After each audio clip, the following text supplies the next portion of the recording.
Hello everyone, இன்றைக்கி நம்ம June 26, 2021 Hindu news analysis தமிழில் பார்க்கலாம். ஃபர்ஸ்ட் நம்ம என்ன பார்க்கலாம்னா ரெட் சி, தென் அதோட பார்டரிங் கண்ட்ரிஸ் பார்க்கலாம். ஓகேவா, நேற்று நம்ம மெடிட்டரேனியன் சீயோட மிச்சம் பார்த்துருப்போம். இன்றைக்கி ரெட் சி பார்க்கலாம். ரெட் சி அப்படிங்கும்போது ஜோர்டன் வந்து ரெட் சி கூட பார்டர் ஷேர் பண்ணியிருக்கும். ஓகேவா, ஆக்சுவலி ஜோர்டன் வந்து ஒரு லேண்ட்லாக்டு கண்ட்ரி, பட் அதோட சவுத்தில் மட்டும் எக்ஸ்ட்ரீம் பார்த்துட்டிங்க அப்படின்னா அம்மையோட மட்டும் லாஸ்ட் ஒரு 20 கிலோமீட்டர் வந்து கல்ஃப் ஆஃப் ஆக்வாபான்னு இருக்கும். அது வந்து ரெட் சி கூட பார்டர் ஷேர் பண்ணியிருக்கும். ஓகேவா, அது மாதிரி இஸ்ரேலும் பார்டர் ஷேர் பண்ணியிருக்குது. ஓகே, அப்புறமேட்டு ஈஸ்ட் சைடில் பார்த்துட்டிங்கன்னா சவுதி அரேபியாவும் ஏமனும் ஷேர் பண்ணியிருக்காங்க. ஓகே, ஸோ அப்போ Israel, then Jordan, Saudi Arabia, Yemen. Okay, so இவங்கெல்லாம் வந்து ரெட் சியோட இந்த சைடில் பார்டர் ஷேர் பண்ணியிருக்காங்க. இந்த சைடில் அப்படின்னு பார்த்துட்டிங்கன்னா வெஸ்டர்ன் சைடில் ஈஜிப்ட், தென் சூடான், எரிட்ரியா, தென் ஜிபோட்டி. ஓகேவா, இந்த 4 பேர் பார்டர் ஷேர் பண்ணியிருக்காங்க. ஆனால் எத்தியோப்பியா வந்து இது கூட பார்டர் ஷேர் பண்ணலை. ஓகேவா, ஸோ இது இம்பார்ட்டண்ட்டான ஒரு நியூஸ். ஓகே, தென் ரெட் சி கூட யாரெல்லாம் ஷேர் பண்ணியிருக்காங்க பார்டர் அப்படின்னு பார்த்துட்டிங்கன்னா மேலே வந்து நார்த்தில் இஸ்ரேல், தென் ஜோர்டன், அப்புறமா ஈஸ்ட்டில் பார்த்துட்டிங்கன்னா சவுதி அரேபியா, தென் ஏமன், அதோட வெஸ்ட் சைடில் பார்த்துட்டிங்கன்னா Egypt, Sudan, Eritrea, then Djibouti. ஓகேவா, ஸோ இதெல்லாம் வந்து ரெட் சியோடைய பார்டரிங் கண்ட்ரிஸ். ஓகே, ஸோ நம்ம நியூஸ் அனாலிசிஸ் போகலாம். ஃபர்ஸ்ட் நியூஸ் என்ன அப்படின்னு பார்த்துட்டிங்கன்னா ஐஏசி பற்றி கொடுத்துருக்காங்க. ஓகேவா, இது என்னென்னா ஐஎன்எஸ் விக்ராந்த்னு ஒன்று ஃபஸ்ட்டு இருந்திருக்கும். ஓகேவா, அது வந்து ஒரு பெரிய first majestic class aircraft carrier. ஓகேவா, ஒரு பெரிய ஷிப் மாதிரி இருக்கும். ஸோ அதுலேருந்து ஏர்க்ராஃப்ட்லாம் பறந்து போகல. ஸோ அந்த மாதிரி. ஓகேவா, ஸோ நிறைய ஏர்க்ராஃப்ட் வந்து இல்லை நம்ம நிப்பாட்டி வச்சுக்கலாம். ஓகே, ஸோ அதுதான் அந்த ஏர்க்ராஃப்ட் கேரியர். இது வந்து ஃபஸ்ட்டு நம்ம எங்கேருந்து வாங்கியிருப்போம் அப்படின்னு பார்த்துட்டிங்கன்னா ஃபஸ்ட்டு அது ஹெர்குலஸ்னு சொல்லுவாங்க. நம்ம பிரிட்டன் கிட்ட வந்து 1957 வாங்கியிருப்போம். ஓகேவா, அப்புறமேட்டு இது 1961 ஐஎன்எஸ் விக்ராந்த் அப்படின்னு மாற்றிருப்போம். ஏன்னா ஃபஸ்ட் அது ஹெர்குலஸ்ன்னு சொல்லியிருப்போம், அதுக்கப்புறமேட்டு விக்ராந்த்னு சொல்லியிருப்போம். தென் 1997 அது டீகமிஷன் பண்ணியிருப்போம். ஓகேவா, ஓகே அது வேணாம், இது வரைக்கும் ஒர்க் போதும் அப்படின்னு வந்து ஸ்டாப் பண்ணியிருப்போம். ஓகே, அதுக்கப்புறமா ஃபர்ஸ்ட்டாக ஏர்பேஸ் வந்து இதை ரீஇன்ஃபோர்ஸ் பண்ணி ஒன்று கிரியேட் பண்ணியிருப்போம். அதுதான் என்ன சொல்கிறாங்கன்னா ஐஏசி 1 அப்படின்றாங்க. ஓகேவா, இது வந்து இண்டிஜினஸாக நம்ம டெவலப் பண்ண ஏர்க்ராஃப்ட் கேரியர். ஓகேவா, இதில் 75% வந்து நம்ம இண்டிஜினஸாக கண்டென்ட் வந்து கிரியேட் பண்ணியிருப்போம். ஆல்ரெடி இந்த விக்ராந்தில் ஒரு 100% வந்து அவங்க பிரிட்டிஷ் கொடுத்துருக்குறாங்க. அதுனா ஒரு 75% வந்து நம்ம அதை நம்மளோட ஓன் ஸ்டைலில் மாற்றி பண்ணியிருப்போம். ஓகேவா, இது இன்ஃபார்மலி என்ன சொல்கிறாங்கன்னா ஐஎன்எஸ் விக்ராந்த் 2 அப்படி சொல்கிறாங்க. ஓகேவா, கரண்ட்லி இதை பார்த்துட்டிங்கன்னா கன்ஸ்ட்ரக்ஷனில் இருக்குது. ஓகேவா, அந்த ப்ராசஸில் இருக்குது. எங்கே அப்படின்னு பார்த்துட்டிங்கன்னா கேரளாவில். ஓகேவா, கொச்சியில் இருக்குது. அப்புறமா இதோட ஸ்பெசிஃபிகேஷன் என்ன அப்படின்னு பார்த்துட்டிங்கன்னா ஒரு 40,000 டன் வெயிட் இருக்குது. 40 ஏர்க்ராஃப்டால் கேரி பண்ண முடியும். ஓகேவா, அப்புறமா இது என்னென்ன மாதிரி டைப்ஸ் ஆஃப் ஏர்க்ராஃப்ட்டுக்கெல்லாம் ஆப்ரேட் கொடுக்கும் அப்படின்னு பார்த்துட்டிங்கன்னா MiG-29K, தென் வந்து கமவ் 13-1 ஏர் இயர்லி வார்னிங் ஹெலிகாப்டர்ஸ், தென் MH-60R மல்டி ரோல் ஹெலிகாப்டர், தென் இண்டிஜினஸாக மேனுஃபேக்சரிங் பண்ண அட்வான்ஸ்டு லைட் ஹெலிகாப்டர்ஸ் இதெல்லாம் வந்து இதில் நம்ம ஆப்ரேட் பண்ண முடியும். ஓகேவா, அப்புறமா தேர்ட் ஏர்க்ராஃப்ட் கேரியர் அப்படிங்கிறது எதை சொல்லுவோம்னா என்எஸ் விஷாலை சொல்லுவோம். ஓகேவா, இது வந்து 2030 நம்ம வந்து நடைமுறைக்கு கொண்டு வரலாம் அப்படி எக்ஸ்பெக்ட் பண்ணலாம் கமிஷன் பண்ணுறதுக்கு அப்படி சொல்லியிருக்கிறாங்க. ஓகேவா, அப்புறமா நம்ம வெஸ்ட் கோஸ்ட்டில் ஒன்று பண்ணுறோம், ப்ராஜெக்ட் சீ பேர்ட் அப்படின்னு பண்ணுறோம். இது பண்ணுறது மூலமாக நம்மளுடைய கடற்படை இருக்குதுல்ல அதுக்கு ஒரு பெரிய வலிமை கிடைக்கும். ஓகேவா, இது வந்து லார்ஜஸ்டான இன்ஃப்ராஸ்ட்ரக்சர் ப்ராஜெக்ட் நம்ம க்ரியேட் பண்ணுறோம். இது பார்த்திங்கன்னா $3 பில்லியன் இன்வெஸ்ட் பண்ணி இந்த ப்ரோக்ராம் நம்ம பண்ணுறோம். ஓகேவா, இது வந்து கம்ப்ளீஷன் பண்ணுறப்போ நம்மளோட வெஸ்ட் கோஸ்ட்டில் இதான் லார்ஜஸ்டான நேவல் பேஸாக இருக்கும். அப்புறம் சூயஸ் கேனால் இருக்குது இல்லையா, அது வந்து ரெட் சீல இருக்கும். ஓகே, ஸோ சூயஸ் கேனாலுடைய ஈஸ்ட் சைடில், அதாவது நம்ம இது சூயஸ் கேனால் அப்படின்னு பார்த்துட்டிங்கன்னா இந்தியா வந்து இங்கே இருக்கும். ஓகேவா, ஸோ சூயஸ் கேனாலோட ஈஸ்ட் சைடில் பார்த்துட்டிங்கன்னா நம்மளுது தான் பெரிய லார்ஜஸ்ட்டாக இருக்கும். ஓகேவா, ஸோ அது வந்து இந்த ப்ராஜெக்ட் சீபார்டோடைய ஒரு முக்கியமான ஒரு விஷயம். இன்னொன்று பார்த்துட்டிங்கன்னா நம்மளுடைய நம்மளோட வெஸ்ட் கோஸ்ட்டில், இதான் நம்மளோட வெஸ்ட் கோஸ்ட் இல்லையா, இது ஈஸ்ட் கோஸ்ட். வெஸ்ட் கோஸ்ட்டில் எங்கேனா கர்வார். ஓகே, ஸோ அங்கே இருக்கிற நேவல் பேஸில் இது ஒரு பெரிய ப்ராஜெக்டாக இருக்கும் அப்படி சொல்கிறாங்க. ஓகேவா, இதோட ஏம் என்ன அப்படின்னு பார்த்திங்கன்னா நம்மளுடைய கடற்படையை வந்து ஸ்ட்ராங் பண்ணணும், தென் வார்ஷிப்ஸ் வந்து மெயின்டைன் பண்ணணும் இல்லையா, அதுக்காக தான் இந்த ப்ராஜெக்ட் ஸ்டார்ட் பண்ணியிருக்காங்க. அப்புறமா நிறையா மேஜர் வார்ஷிப்ஸ் அப்படின்னு பார்க்கும்போது அதுக்கு இது பெரிய சப்போர்ட்டாக கொடுக்கும். ஓகேவா, அட்லீஸ்ட் ஒரு 30 வெசல்ஸ், தென் சப்மரைன்ஸ், யார்ட் கிராஃப்ட் இதுக்கெல்லாம் வந்து சப்போர்ட் கொடுக்கும். அதுக்கப்புறமா மெயின்டெனன்ஸ் ஒரு செக்ஷனும் இதில் இருக்குது. அது வந்து நேவல் ஏர் பேஸ் அப்படி சொல்கிறாங்க. ஓகே, ஸோ அது வந்து ஒரு மெயின்டெனன்ஸ் செக்ஷன்ஸும் இருக்கும் அப்படின்றாங்க. இது போக இது வந்து ரொம்ப பெரிய இடத்த வந்து கவர் பண்ணியிருக்குது. 11,000 ஏக்கர் லேண்டில் வந்து இந்த ப்ராஜெக்ட் நம்ம பண்ணுறோம். ஓகேவா, அப்புறம் இந்த ஏரியா எங்கே இருக்குதுன்னு பார்த்திங்கன்னா ஹைலி டெரைனான ஏரியாவில் இருக்குது இந்த கோஸ்ட்டில். ஓகேவா, ஸோ இது வந்து நம்ம ப்ராஜெக்ட் சீபேர்ட் பார்த்தோன்னா ஒரு விஷயம். ஓகேவா, தென் நெக்ஸ்ட் நியூஸ் என்ன அப்படின்னு பார்த்தீங்கன்னா ஃபினான்ஷியல் ஆக்ஷன் டாஸ்க் ஃபோர்ஸ் பற்றி கொடுத்துருக்காங்க. இவங்க வந்து பாகிஸ்தானை இன்னும் கூட கிரே லிஸ்ட்டில் தான் வச்சிருக்காங்க. ஓகேவா, ஸோ இவங்களை பற்றி பார்க்கலாம். இது ஆக்சுவலி குளோபல் லெவலில் மணி லாண்டரிங் அப்படின்னு வரும்போது அதை வந்து ஸ்டாப் பண்ணணும். தென் வந்து டெரரிஸ்ட்டுக்கு யாராவது ஃபினான்ஸ் கொடுக்காங்களா அப்படின்னு பார்க்குறதுக்கான ஒரு வாட்ச் டாக். ஓகேவா, இது 1989 G7 சம்மிட் அப்போ G7 சம்மிட் வந்து பாரிஸில் நடந்திருக்கும். அப்போ இது கிரியேட் பண்ணியிருப்பாங்க. ஓகே, இது வந்து ஒரு இன்டர் கவர்மெண்டல் பாடி. இதோட சீட்ஸ் வந்து எங்கே இருக்கும் அப்படின்னு பார்த்துட்டிங்கன்னா இவங்க பாரிஸில் இருக்குது. ஓகேவா, ஹெட் குவார்ட்டர்ஸ். அப்புறம் இவங்க சில செட்ஸ் ரூல்ஸ் வச்சுருப்பாங்க. இந்த ரூல்ஸ் எல்லாம் நம்ம வந்து கண்டிப்பாக ஃபாலோ பண்ணணும். அப்படி ஃபாலோ பண்ணாதவங்களெல்லாம் என்ன சொல்லுவாங்க அப்படின்னா இவங்க வந்து கிரே லிஸ்ட்டில் வைப்பாங்க. கிரே லிஸ்ட்லேயும் வச்சு பேச்சு கேட்கலன்னா பிளாக் லிஸ்ட்டில் வைப்பாங்க. ஓகேவா, அதுதான் வந்து இது. இப்போ பார்த்துட்டிங்கன்னா பாகிஸ்தான் வந்து ஆல்ரெடி கிரே லிஸ்ட்டில் தான் இருக்கும், இப்போவும் கிரே லிஸ்ட்டில் தான் இருக்கும். ஓகேவா, தென் நீங்கள் பார்த்துட்டிங்கன்னா ரெகுலேட்டரி ரிஃபார்ம்ஸ் வந்து இவங்க கொஞ்சம் வச்சுருப்பாங்க. தென் நேஷனல் லெவலில் லெஜிஸ்லேட்டிவ் அப்படிங்கும்போது எல்லோரும் கரெக்டாக ஃபாலோ பண்ணுறாங்களா, இவன் மணி லாண்டரிங் அப்படிங்கும்போது டெரரிஸ்ட்டுக்கு ஃபினான்ஸ் கொடுக்கக்கூடாது இல்லையா. ஸோ அதெல்லாம் வந்து இவங்க வாட்ச் டாக் மாதிரி பார்ப்பாங்க. ஓகே, அப்புறமா ஒரு 200 கண்ட்ரீஸ் ப்ளஸ் அதோடைய ஜூரிஸ்டிக்ஷன்ஸ் இதெல்லாம் அதில் இருக்குது. என்ன அப்படின்னு பார்த்திங்கன்னா ஒரு 200 கண்ட்ரிஸ் வந்து ஓகே நாங்கள் வந்து FATF பேச்சு கேட்போன்னு இருப்பாங்க.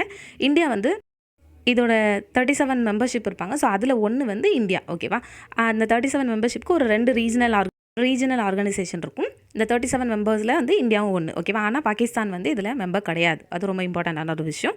இன்னொன்று பார்த்துட்டிங்கன்னா இப்போ இவங்க என்ன பண்ணுவாங்கன்னா இவங்களோட கண்ட்ரிஸ் இருக்குதுல்ல, அந்த கண்ட்ரிஸ் வந்து நம்ம கொடுத்த ரூல்ஸ் எல்லாம் கரெக்டாக ஃபாலோ பண்ணுறாங்களா அப்படின்னு வந்து இந்த FATF பார்ப்பாங்க. ஓகேவா, இது போக யாராச்சும் ஒருத்தவங்க வந்து மாஸ் டெஸ்ட்ரக்ஷன் வெப்பனுக்கு வந்து ஃபண்ட் பண்ணுறாங்களான்னு பார்ப்பாங்க. ஏன்னா இப்போ நியூக்ளியர் அதெல்லாம் பார்த்துட்டிங்கன்னா அது போட்டோன்னா உலகத்தில் நிறைய மாசான டெஸ்ட்ரக்ஷன் இல்லை. ஸோ அந்த மாதிரி ப்ரோக்ராம்க்கு யாரும் ஃபண்டிங் பண்ணக்கூடாதுங்கிறது இவங்க பார்த்துப்பாங்க. ஓகேவா, அப்புறம் இதோடைய ஜூரிஸ்டிக்ஷன் பார்த்துட்டிங்கன்னா இவங்க மணி லாண்டரிங், தென் டெரரிஸ்ட் ஃபினான்சிங், அதெல்லாம் அப்புறமேட்டு ப்ரோலிஃபரேஷன் ஃபினான்சிங் இதெல்லாம் வந்து என்ன பண்ணுறாங்கன்னா பார்த்துக்கிறாங்க. ஓகே, ஸோ மணி லாண்டரிங் யாரும் பண்ணக்கூடாது, அப்புறமேட்டு டெரரிஸ்ட்டுக்கு யாரும் ஃபினான்ஸ் பண்ணக்கூடாது அப்படின்னு பார்த்துக்கிறாங்க.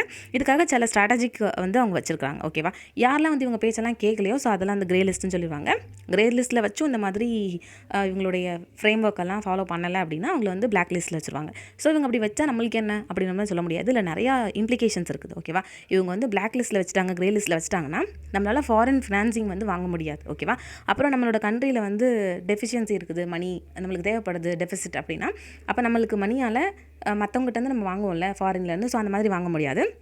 எக்ஸ்டர்னல் பாரோயிங் பண்ண முடியாது. அதாவது ஒரு இன்டர்நேஷனல் ஆர்கனைசேஷன்லேருந்து for example international monetary fund கிட்டேருந்து வாங்குவோம்ல, ஸோ அவங்க கிட்டேருந்து நம்மளால் வாங்க முடியாது. ஓகேவா, அப்போ நம்மளோட டெப்ட் ரேட்டிங் அப்படிங்கிறது ரொம்ப கம்மியாயிரும். என்ன ஆகுனா இன்டர்நேஷனல் பாண்ட் வந்து நம்ம அந்த மார்க்கெட்டில் வாங்க முடியாது. ஓகேவா, அப்புறமேட்டு ஃபாரின் இன்வெஸ்டர்ஸ் யாரும் நம்ம கண்ட்ரியில் வந்து இன்வெஸ்ட் பண்ண மாட்டாங்க. அப்புறம் எந்த ஒரு கம்பெனிஸும் நம்ம கண்ட்ரியில் யாரும் பிஸ்னஸ் பண்ண ரெடியாக வர மாட்டாங்க. ஓகேவா, ஸோ இதெல்லாம் வந்து இதோட இம்ப்ளிகேஷன்ஸ். கிரே லிஸ்ட்டில் இருக்கிற கண்ட்ரிஸ் யார் அப்படின்னு பார்த்தீங்கன்னா பாகிஸ்தான், மொரீஷியஸ், மியான்மர், சீரியா இவங்களாம் வந்து கிரே லிஸ்ட்டில் இருக்கிறாங்க. பிளாக் லிஸ்ட்டில் இருக்கிற கண்ட்ரிஸ் வந்து 2. ஓகே, ஒன்று வந்து நார்த் கொரியா, இன்னொன்று வந்து ஈரான். 2 பேரும் இந்த நியூக்ளியர் சம்மந்தப்பட்ட விஷயம் அப்படிங்கிறதுனால அவங்க வந்து பிளாக் லிஸ்ட்டில் இருக்கிறாங்க. ஓகே, தென் நெக்ஸ்ட் நியூஸ் என்ன அப்படின்னு பார்த்தீங்கன்னா ஜூன் 25, 2021 வந்து ministry of housing and urban affairs உடைய 6th இயர். ஓகேவா, ஸோ இவங்களை பார்த்துட்டோன்னா அர்பன் மிஷன் அப்படிங்கிறதுக்கு கீழே ஒரு 3 மிஷன் கொண்டு வந்திருப்பாங்க. ஒன்று வந்து ஸ்மார்ட் சிட்டிஸ் மிஷன், இன்னொன்று வந்து Atal mission for urban rejuvenation and urban transformation, அதாவது அம்ருத். ஓகேவா, இன்னொன்று வந்து பிரதான் மந்திரி ஆவாஸ் யோஜனா. ஓகே, இப்போ வந்து இந்த நேஷனல் இன்ஸ்டிடியூட் ஆஃப் அர்பன் அஃபேர்ஸ்னு எடுத்துட்டோம்னா இவங்க வந்து 45 இயர்ஸாக இருப்பாங்க. இது வந்து ministry of financing and urban அஃபேர்ஸ்க்கு கீழே ஒரு ஆட்டோனமஸ் பாடி. ஓகேவா, இந்த பாடி பார்த்துட்டிங்கன்னா இப்போது அர்பனைசேஷன் அப்படிங்கும்போது அதில் என்னென்ன மாதிரி கேப் இருக்குது அப்படின்னு பார்த்துட்டு அந்த கேப்பை எப்படி நம்ம ஃபில் பண்ணலாம் அப்படின்ட்டு பார்ப்பாங்க. ஓகேவா, ரிசர்ச் அப்புறமேட்டு அந்த ரிசர்ச் எப்படி நம்ம ப்ராக்டிக்கல் இஷ்யூஸில் நம்ம அப்ளை பண்ணுறோம், அதில் என்ன கேப் இருக்குது அப்படிங்கிறத பார்த்து அதை வந்து சரி பண்ணுறதுக்கான ஒரு இதுதான் இது. ஓகேவா, அப்புறம் ஸ்மார்ட் சிட்டிஸ் மிஷன் பற்றி பார்க்கலாம். இந்த ஒவ்வொரு இதை பற்றி பார்க்கலாம். Okay, so smart cities mission அப்படிங்கிறது என்னென்னா ஒவ்வொரு சிட்டிஸும். ஓகேவா, ஸோ அதை வந்து எல்லா கண்ட்ரியுமே இதை ஃபாலோ பண்ணுறாங்க. அவங்களோட சிட்டிஸ் எக்கனாமி வந்து க்ரோத் ஆகணுங்கிறதுக்காக, இன்க்ளூடிங் இந்தியா கூட இதை ஃபாலோ பண்ணுறாங்க. ஓகேவா, ஏன் அப்படின்னா அர்பன் ஏரியாஸ் வந்து இந்தியாவோட பாப்புலேஷனில் 40%. ஓகேவா, ஆனால் ஜிடிபியில் பார்த்திங்கன்னா அவங்க 75% வந்து நம்மளுக்கு 2030 கான்ட்ரிபியூட் பண்ண முடியும். ஓகேவா, ஸோ அதை வந்து நம்ம கரெக்டாக கொண்டு வரணுங்கிறதுக்காக physical, institutional, social, economic infrastructure வந்து அதுக்கு தேவைப்படுது. அதனால் இவங்க என்ன பண்ணுறாங்கன்னா அர்பன் ஏரியான்னு வரும்போது அங்கே இருக்கிற குவாலிட்டி ஆஃப் லைஃப் அதை வந்து இம்ப்ரூவ் பண்ணுறாங்க. ஓகே, அப்படி இம்ப்ரூவ் பண்ணி பீப்புள் வந்து சிட்டி லைஃப்பில் அதை வந்து அட்ராக்ட் பண்ணி அங்கே வர மாதிரி இன்வெஸ்ட்மெண்ட்ஸ் வந்து கவர்மெண்ட் பண்ணுறாங்க. ஓகே, ஸோ அதான் வந்து ஸ்மார்ட் சிட்டிஸ் மிஷன். இன்னொன்று பார்த்துட்டிங்கன்னா இவங்க வந்து இன்ஃப்ராஸ்ட்ரக்சர் அண்ட் சர்வீசஸ் அப்படின்னு வரும்போது அங்கே என்ன பண்ணுறாங்கன்னா சிட்டிஸை வந்து இதெல்லாம் விஷ் லிஸ்ட் அப்படின்னு வைக்கிறாங்க. இந்தந்த சிட்டிஸ்லாம் நம்ம இதெல்லாம் பண்ணணும் அப்படின்னு வைக்கிறாங்க. தென் அர்பன் ஈகோ சிஸ்டம் அப்படிங்கும்போது ஒரு 4 பில்லர்ஸ் வந்து ஃபாலோ பண்ணுறாங்க. For example institutional, physical, social, then economic infrastructure. ஓகேவா, எங்களுடைய அப்ஜெக்டிவ் என்ன அப்படின்னா பீப்புள், அதாவது சிட்டிசன் அப்படின்னும்போது அவங்களுக்கு டீசென்ட்டான குவாலிட்டி ஆஃப் லைஃப் கொடுக்கணும். அதுக்காக நம்ம இன்ஃப்ராஸ்ட்ரக்சர் கிரியேட் பண்ணணும். ஓகேவா, அதுதான். தென் அப்படி டீசென்ட்டான லைஃப்னா ஃபர்ஸ்ட் ஒன்று வந்து நம்மளோட என்விரான்மெண்ட் வந்து க்ளீனாக சஸ்டைனபிளாக இருக்கணும். தென் ஸ்மார்ட் சொல்யூஷன்ஸ் வந்து கொடுக்குறாங்க. ஏதாவது ப்ராப்ளம் இருந்துச்சுன்னா அதுக்கு ஸ்மார்ட் சொல்யூஷன்ஸ். ஓகே, அப்புறமா அங்கே இருக்கிற பீப்புள் இருக்கிறாங்களா அவங்களோட குவாலிட்டி லைஃப் வந்து எப்படி நம்ம வந்து இம்ப்ரூவ் பண்ணலாம், எக்கனாமிக் க்ரோத் எப்படி கொண்டு வரலாம் அதன் மூலமாக அப்படின்னு பார்க்குறாங்க. இது வந்து ஒரு centrally sponsored scheme. It's not a central sector scheme, it is a centrally sponsored scheme. Okay, அப்படின்னா ஸ்டேட் கவர்மெண்ட்டும் சரி சென்ட்ரல் கவர்மெண்ட்டும் சரி 2 பேரோட கான்ட்ரிபியூஷனுமே அதில் இருக்கும் ஃபினான்சிங் வைஸாக. ஓகேவா? சென்ட்ரல் செக்டார் ஸ்கீம்னா 100% சென்ட்ரல் கொடுப்பாங்க. சென்ட்ரலி ஸ்பான்சர் ஸ்கீம்னா சென்ட்ரல் ப்ளஸ் ஸ்டேட் கவர்மெண்ட் கொடுப்பாங்க. ஓகேவா? அப்புறமா இப்போ இன்ஃப்ராஸ்ட்ரக்சர் அப்படின்னு பார்க்கும்போது அதில் என்னென்னா வாட்டர் சப்ளை, அதுக்கப்புறமேட்டு எலக்ட்ரிசிட்டி சப்ளை, தென் சானிடேஷன், அப்புறம் அர்பன் மொபிலிட்டி, பப்ளிக் டிரான்ஸ்போர்ட் வந்து நம்ம என்கரேஜ் பண்ணுறது, அப்புறம் புவர் பீப்புள் வரும்போது அவங்களுக்கு அஃபோர்டபுளான ஹவுசிங் கொடுக்குறது, தென் ஐடி கனெக்ஷன் வந்து ஸ்ட்ராங்காக கொடுக்குறது, அதனால் டிஜிட்டலைசேஷன் கொண்டு வரது, குட் கவர்னன்ஸ், தென் கவர்னன்ஸ், அது மூலமாக சிட்டிசனை வந்து பார்ட்டிசிபேஷனாக வச்சுக்கிறது, சஸ்டைனபிளான என்விரான்மெண்ட் கிரியேட் பண்ணி கொடுக்குறது, தென் சேஃப்டி செக்யூரிட்டி என்ஷூர் பண்ணுறது, ஹெல்த் எஜுகேஷன் கொடுக்குறது, இதெல்லாம் எங்களுடைய major pillars. Okay, then next வந்து அம்ருத் பார்க்கலாம். Atal mission for urban rejuvenation and urban transformation. ஓகேவா? இவங்க என்ன கொடுக்குறாங்கன்னா ஹவுஸ் ஹோல்ட்ஸ்க்கு தேவையான பேசிக் சர்வீஸ் கொடுக்குறாங்க. அப்புறமேட்டு தான் அந்த சிட்டிஸ் அப்படின்றபோது அதுக்கு என்னென்ன பேசிக்கான தேவைகள் இருக்குது அப்படின்னு கொடுக்குறாங்க. இதோட பர்பஸ் என்ன அப்படின்னு பார்த்தீங்கன்னா ஒவ்வொரு ஹவுஸ் ஹோல்டுக்குமே டேப் வாட்டர் இருக்கணும். அது அந்த டேப் வாட்டர் வந்து கரெக்டான குவாலிட்டியில் இருக்கணும் அப்படிங்கிறது. ஓகே, அப்புறமா எல்லாருக்குமே சீவேஜ் கனெக்ஷன் இருக்கணும். அந்த வீட்டிலேருந்து போகிற கழிவு நீர் வந்து சாக்கடையில் போய் கலக்கிற மாதிரி இருக்கணும்.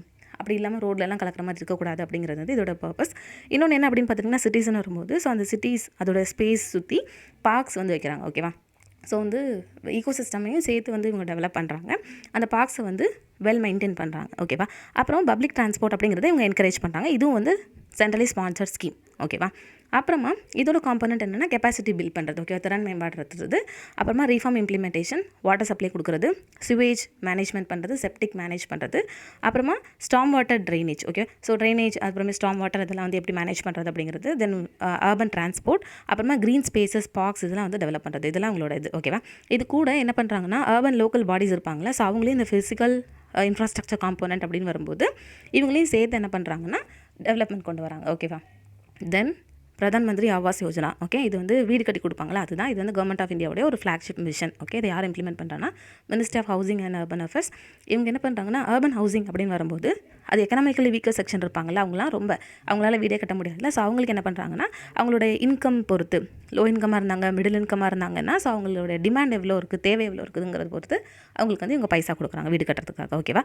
இது என்னென்னா ஃபீமேல் மெம்பர் பேரில் ஓனர்ஷிப் இருக்கணும் ஹவுஸ் அப்படிங்கிறத வந்து என்ஷூர் பண்ணுறாங்க. இல்லைனா ஜாயிண்ட் நேமாக இருக்கணும், ஹஸ்பண்டும் ஒய்ஃபும் சேர்ந்து இருக்கணும். ஓகே, அப்புறமா யாருக்கெல்லாம் அவங்க வந்து ப்ரிஃபரன்ஸ் கொடுக்குறாங்கன்னா differently abled person, then senior citizens, SC ST OBC minority, then single women, transgender, weaker and vulnerable sections இவங்களுக்குலாம் வந்து ஃபஸ்ட்டு ப்ரிஃபரன்ஸ் கொடுக்குறாங்க. தென் என்ன பண்ணுறாங்கன்னா ஒவ்வொரு வேரியஸான ஆஸ்பெக்ட்ஸ் பொறுத்து அவங்களோட தேவைகளை பொறுத்து இவங்க வந்து அந்த ஸ்கீம் வந்து கொண்டு வராங்க. ஓகேவா? ஸோ இதான் வந்து அது இது பற்றின ஒரு விஷயம். தென் லாஸ்ட் ஒன் வந்து இந்தியாஸ் ஸ்மார்ட் சிட்டிஸ் அவார்ட் அப்படிங்கிற ஒரு 2020 அவார்டு யார் கொடுத்துருக்காங்கன்னா ஃபர்ஸ்ட் வந்து உத்தரப்பிரதேஷ் கொடுத்துருக்காங்க. அவங்க தான் ரேங்க் 1ல் இருக்கிறாங்க. அதுக்கப்புறம் மத்திய பிரதேஷ் இருக்கிறாங்க. தென் தேர்ட் வந்து தமிழ்நாடு இருக்கிறோம். ஓகேவா? இது ரொம்ப ஒரு ஹாப்பியான விஷயம். அப்புறம் பார்த்துட்டிங்கன்னா இண்டோருக்கும் சூரத்துக்கும் ministry of urban affairs ministry என்ன சொல்லியிருக்காங்கன்னா அவங்களுக்கு வந்து பெஸ்ட் அவார்ட் கொடுத்துருக்குறாங்க. ஓகேவா? ஏன் அப்படின்னு பார்த்துட்டிங்கன்னா இவங்க இந்த ப்ரோக்ராம்ஸ் இருக்குதுல இந்த இது வந்து நல்லா பண்ணியிருக்கிறாங்க. ஓகேவா? அப்புறமா 22% இதோட ஒர்க். ஓகேவா? அதாவது அவங்க ப்ரப்போஸ் பண்ணினதில் டோட்டல் வேல்யூவில் 22%ல் 52% வந்து டோட்டல் நம்பர் ஆஃப் ப்ராஜெக்ட்ஸ் இருக்கும்ல. ஸோ அது வந்து 100 சிட்டிஸில் இது வரைக்கும் இம்ப்ளிமெண்ட் பண்ணி முடிச்சிட்டோம், கம்ப்ளீட் பண்ணி முடிச்சிட்டோம் அப்படின்னு வந்து சொல்லியிருக்காங்க. ஓகேவா? தென் நெக்ஸ்ட் நியூஸ் என்னென்னா சிபிஐ பற்றி பார்க்கலாம். இது வந்து இந்த சாத்தான் குலன் இஷ்யூ இருக்கும்ல, ஸோ அந்த இஷ்யூ வந்து சிபிஐக்கு போயிருக்கும். ஸோ சிபிஐ வந்து அங்கே இருக்கிற ஹைகோர்ட் இருக்குல்ல சென்னையில், ஸோ அந்த ஹைகோர்ட்டுக்கு வந்து மூவ் ஆகிருக்கிறாங்க. ஓகேவா? ஸோ அதனால் நம்ம வந்து இப்போ சிபிஐ பற்றி பார்க்கலாம். சிபிஐ அப்படிங்கிறவங்க வந்து ஃபர்ஸ்ட்டு சிபிஐன்னு இருந்திருக்க மாட்டாங்க, ஸ்பெஷல் போலீஸ் எஸ்டாப்ளிஷ்மெண்ட் அப்படின்னு 1941 செட்டப் பண்ணியிருப்பாங்க. ஓகே, ஏன் அப்படின்னு பார்த்துட்டிங்கன்னா அந்த டைமில் World War IIல நிறைய பிரைபரி, கரப்ஷன் அந்த மாதிரி இருக்கும். ஸோ அப்புறமேட்டு வாரோட சப்ளை டிபார்ட்மெண்ட் இருக்கும்ல, ஸோ அதில் இருக்கிற டிரான்சாக்ஷனில் இருக்கிற பிரைபரியை கம்மி பண்ணணுங்கிறதுக்காக கொண்டு வந்து இதுதான் இது. ஓகேவா? அதுக்கப்புறமேட்டு 1946ல் Delhi special police establishment act, அதாவது சிபிஐக்குன்னு சிபிஐ ஆக்ட்னு ஒன்று கிடையாது, அதனால ஞாபகம் வச்சுக்கணும். Delhi special police establishment act 1946 இதுக்கு கீழே தான் என்ன பண்ணுவாங்கன்னா இந்த ஹோம் டிபார்ட்மெண்ட்க்கு ட்ரான்ஸ்ஃபர் பண்ணிப்பாங்க இந்த எஸ்பிஐ. ஓகே, அப்புறமா இதோடைய ஜூரிஸ்டிக்ஷன் பார்த்துட்டிங்கன்னா எல்லா யூனியன் டெரிட்டரிக்குமே சிபிஐ அப்படிங்கிறவங்க வந்து அப்ளை ஆவாங்க.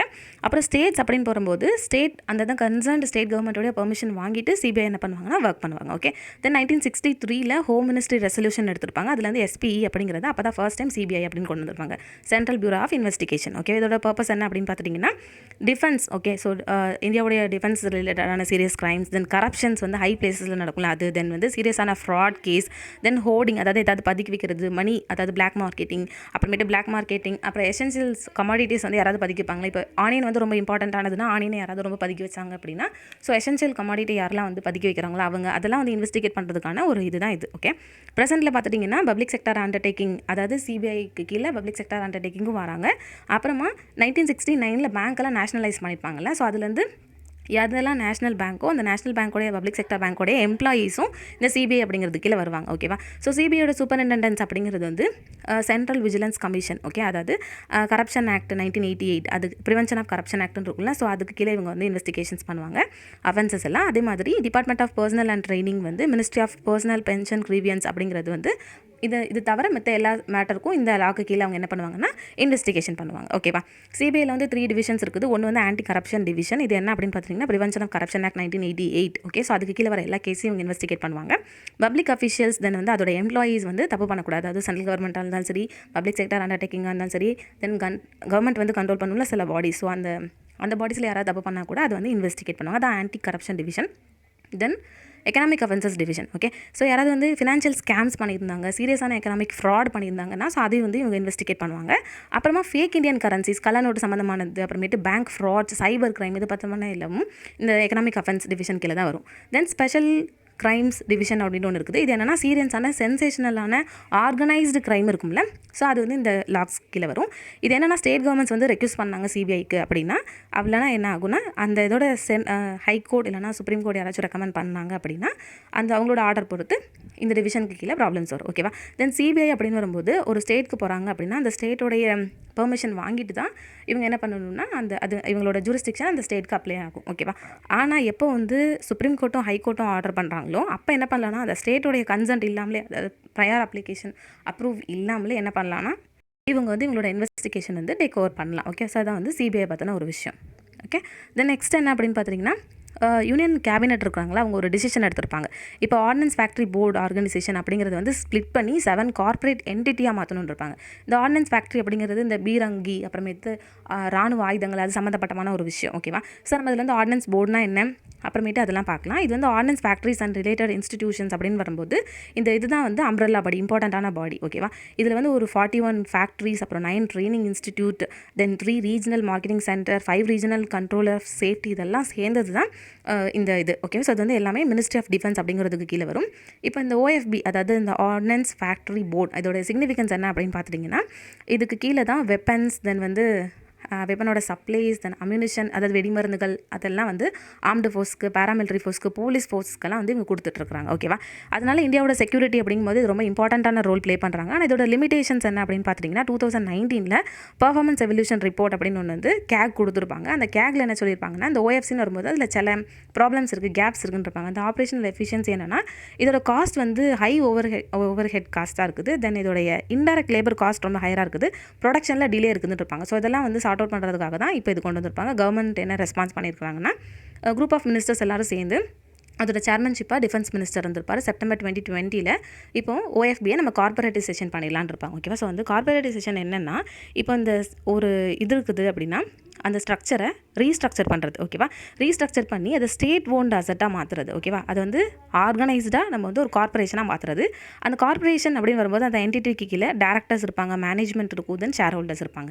ஆனால் ஷேர் ஹோல்டர்ஸ் வந்து ஒன்லி கவர்மெண்ட் மட்டும்தான் இருப்பாங்க. ஓகே, தென் கம்பெனிஸ் ஆக்ட் 2013 படி இந்த ஓஎஃபியை 7 கார்பரேட் என்டிட்டியாக மாற்றுறாங்களா, ஸோ அந்த 7 கார்பரேட் என்டிட்டியில் 100% ஸ்டேட் மட்டும் தான் ஓன் பண்ணியிருப்பாங்க, ப்ரைவேட் பிளேயர்ஸ்லாம் இருக்க மாட்டாங்கன்னு இப்போ சொல்லியிருப்பாங்க. ஓகேவா, ஆனால் அதோட இம்ப்ளிகேஷன் என்ன அப்படின்னு பார்த்தீங்கன்னா கார்பரேட்ஸ்டு என்டிட்டி அப்படின்னு வரும்போது அதில் வந்து செப்பரேட்டான லீகல் என்டிட்டி இருக்கும். ஓகேவா, ஸோ லீகல் என்டிட்டி அப்படிங்கும்போது ஸோ அவங்களுக்கான ஃபினான்ஷியல் ஆட்டோனமி இருக்கும். அதனால் அவங்களோட இன்புட்ஸ், தென் அவங்களுக்கு ப்ரொடக்ஷன் சம்மந்தமாக, சர்வீஸ் டெலிவரி சம்மந்தமாக ஏதாவது இஷ்யூஸ் இருந்துச்சுன்னா அவங்களே வந்து சார்ட் அவுட் பண்ணிப்பாங்க. அவங்களுக்கான கம்பெனி லா அப்படிங்கிறது இருக்கும்.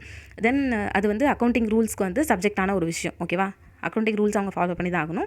அப்புறமா ரிசோர்ஸ் அப்படிங்கும்போது அவங்களுடைய ஃபங்க்ஷன்ஸ் அதுக்கெல்லாம் தேவையான எல்லா ரிசோர்ஸும் அவங்களுக்கு கிடைக்கும். ஓகே, அதனால் எஃபிஷியன்சி வந்து இருக்கும் அப்படின்னு சொல்லி கவர்மெண்ட் சொல்லியிருக்காங்க. இதெல்லாம் வந்து கவர்மெண்ட் சொல்லியிருக்கிற பாயிண்ட்ஸ். ஓகே, ஆனால் இதில் சில கன்சர்ன் இருக்குது. என்ன கன்சர்ன் அப்படின்னு பார்த்தீங்கன்னா ஃபர்ஸ்ட் ஒன்று வந்து எம்ப்ளாயீஸ் அண்ட் லேபர் யூனியன் வந்து இதுக்கு ஆப்போசிஷன் பண்ணியிருக்காங்க. ஏன் அப்படின்னா கார்பரேட்டைசேஷன் அப்படிங்கிற ஒரு விஷயம் தான் ப்ரைவேட்டைசேஷன் அப்படிங்கிறதோட ஒரு பேசிக். எப்போ வந்து ஒரு விஷயம் கார்பரேட்டைசேஷன் ஆகுதோ அதுலேருந்து அடுத்த ஸ்டெப் வந்து ப்ரைவேட்டைசேஷன் தான். ஓகேவா, ஸோ அப்போ அது ஃபர்ஸ்ட் ரீசன். இன்னொன்று வந்து ஜாப் வந்து போகிறதுக்கு வாய்ப்பு இருக்குது. So fear of loss of job. Okay, so இது சொல்கிறாங்க. அப்புறமேட்டு ஆர்டிகல் 309 கீழே எம்ப்ளாயீஸ் வந்து இதில் சென்ட்ரல் கவர்மெண்ட் எம்ப்ளாயீஸை ரெக்ரூட் பண்ணுவாங்களாமா. ஓகேவா, ஆனால் சென்ட்ரல் கவர்மெண்ட் எம்ப்ளாயீஸுடைய அப்பாயின்மெண்ட் லெட்டர் இருக்கும்ல, ஸோ அதில் வந்து அவங்களுடைய ஒர்க்கிங் ஸ்டேட்டஸ் பற்றி எந்த ஒரு மென்ஷனும் இல்லை. ஸோ ஃப்யூச்சரில் வந்து அதோட சர்வீஸ் பீரியட் சேஞ்ச் ஆகிறதுக்கு வாய்ப்பு இருக்குது. ஸோ வந்து ஜாப் செக்யூரிட்டி அப்படிங்கிற ஒரு விஷயம் வந்து அங்கே பெரிய கொஸ்டினபிளாக இருக்குது அப்படின்னு வந்து சொல்லியிருக்காங்க. ஓகே, ஸோ அதான் வந்து இதோடைய மேஜர் கன்சர்ன். ஓகேவா?